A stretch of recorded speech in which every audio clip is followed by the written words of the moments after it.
Hello and welcome to all of you who are new and coming back to Media Pantry. This is our 4th episode and today we will be making pizza. And here are all of the ingredients listed. And the recipe I'm using today actually came from binging with Babish's cookbook. And the recipe makes two 14-inch pizza doughs. So to start you need 450 grams of flour, 6 grams of salt, 12 grams of sugar, 2 grams of yeast, 295 grams of water, and 9 grams of canola oil. So you'll mix all the dry ingredients together and you'll add your oil to the water. Next add your liquids into the dry ingredients and just mix and knead that until it all comes together. You may have to add a little extra water, which is what I also did. And in the beginning your hands will be messy, but later on it will be fine because it'll all come together. So now after all that mixing and kneading, you should now have a smooth ball of dough. So now you can roll it around and clean up the sides of the bowl with it. And take the ball out for a second, clean your bowl, oil it up, and then add your dough back in. The reason for adding the oil is so it does not stick to the bowl and so your dough doesn't dry. Now with your dough all oiled up, cover it with saran wrap and leave it in the fridge overnight to rise. But if you'd like, you can also leave it on your counter for 1.5 hours.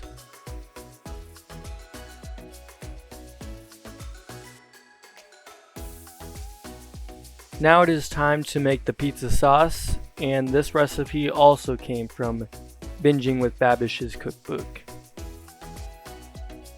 First, get all of your ingredients laid out. And here are the amounts of each ingredient listed. Add in 3 grams of salt, 3 grams of sugar, and add all of your herbs and red pepper flakes. Now smash the garlic cloves and peel the skins off. Smashing the garlic actually makes it easier for the skin to come off. And once you do all that, just finely chop it up. Now toss that into the bowl with the other ingredients. Now just blend it all up. I used a hand blender. And now it should all be done. Now pull your dough out of the fridge and unwrap it. Now pour oil onto a tray and rub that all around. We will be dividing our doughs and letting them rest on this tray. So to portion it out, I just took how much my dough weighed and divided it with how many pie doughs I wanted. And the reason I have 4 is because I actually doubled the recipe at the beginning of this video. Once all of the dough is on the tray, just cover it up with saran wrap. And because we just worked with it, let it sit for 1 hour. Now the dough is ready and we can uncover it. Before you work with the dough, make sure you have a floured work surface. And it's not traditional, but if you'd like, you can roll out your dough with a rolling pin.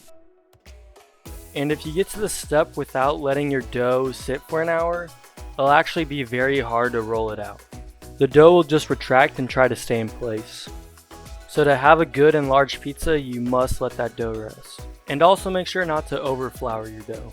And now it should be finished. Now add some yellow cornmeal and sugar to a bowl and mix it all up. The reason to make this is to prevent the dough from sticking to the pan. And the sugar is to help brown the crust. So just generously sprinkle that onto the pan and then you can add your pie dough. After that, you can now put on your favorite toppings.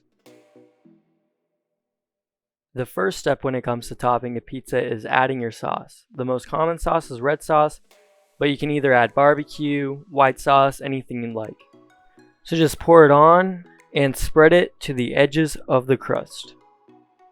After you add your sauce, make sure it isn't too long before you add it into the oven, or else the sauce will make your pizza dough a little soggy. So after all that, it is time to put on your cheese. For the cheese, you can add a blend. You can add fresh mozzarella, which is what I recommend. The cheese I'm using is shredded mozzarella.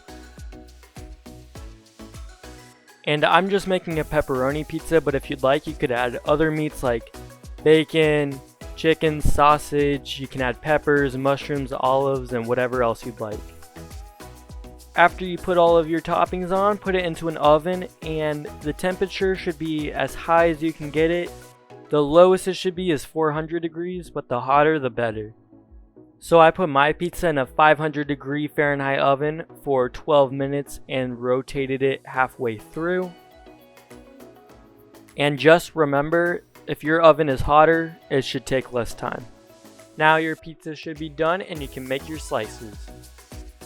I hope you enjoyed this video, and if you did, please give this video a like and subscribe.